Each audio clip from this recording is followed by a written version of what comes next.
Alrighty, Hosses, welcome back to another video, and in this tutorial, let's go ahead and learn about sliders. And sliders are actually one of the more common items that you're going to add to your interfaces. So I wanted to take an entire tutorial and talk about them because they behave a little bit differently than some other items. So first of all, what I did is I created a brand new blank project, nothing special. Now for this, the first thing I'm going to do is just uncheck use size classes, disable, so we got that standard iPhone template. Now of course a slider, you guys could probably already guess what this is. It is that thingy that the user can slide. Alright, pretty cool. So you would use this, there are a lot of like user settings that are variable, or also if you're like making a game and your character can have like a different amount of, I don't know, like life or health or anything like that, then you're going to use this. Now, you're probably wondering, all right, well, what's the value of this? What numbers does it return by default? Well, whenever we want to say the minimum or maximum or what number it's set up at default, what we can do is we can hop over to the attributes and give it all those values right here. Now, right now it's 0 for the lowest and 1 for the biggest, but you're usually going to have something like 1 to 100. Say that you're making a game and your user can never have like greater than 100 health or something. Now the current is whenever this slider first appears on the screen, what is the default value? What is the default position? And for this, I'll just set it at 50. So look what happens when I deselect that. The slider moves to the middle position right there. So again, this is all the background information, the value that iOS is going to know, but the user has no way of knowing, all right, is this 50, is this 500, what? So for that, a nice little indicator, I'm just going to add a label on the screen. And this label, in this example, we'll set the 50 at first. And just so I have no space, let me maximize this and center align it by clicking this button and drag it in the middle of the screen.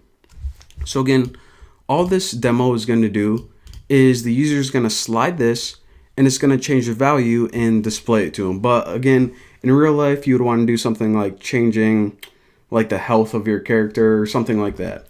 And also, just because this is annoying me, I want to change the background color. So make sure you have both your items deselected and just click somewhere in this white area. And I'll change it to like, that's a pretty good color, whatever color that is, turquoise or something.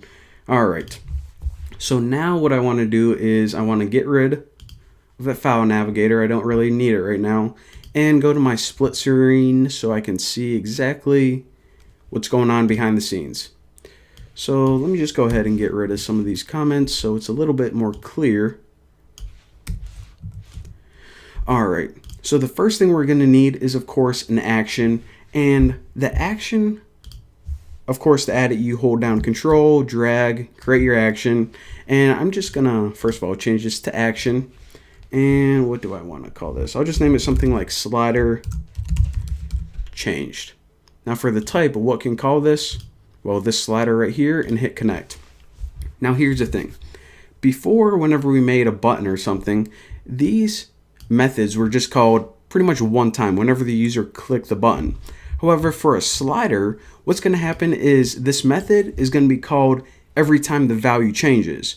So if they slide it from 50 to 100, it's going to be called, you know, like not just once, but constantly.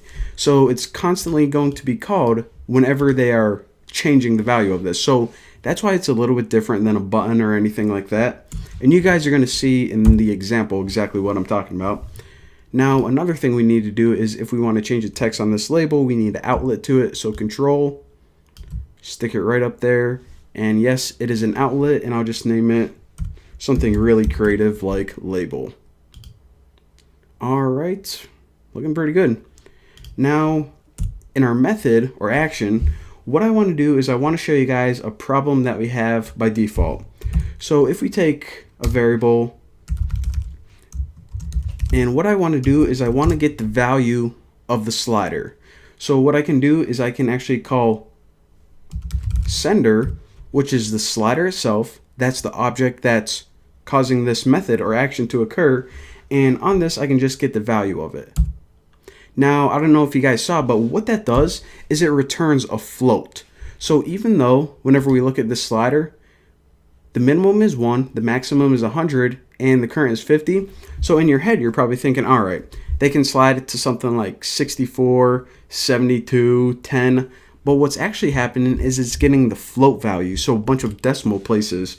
So I'll show you guys the problem that we have in just a second. But anyways, once we have that value, we can change the text on this label equal to whatever that value is. So just set it equal to something like slider, not silder, slider value. All right, now this, all right, it looks pretty good. I mean, we don't have any errors, but let's check this out.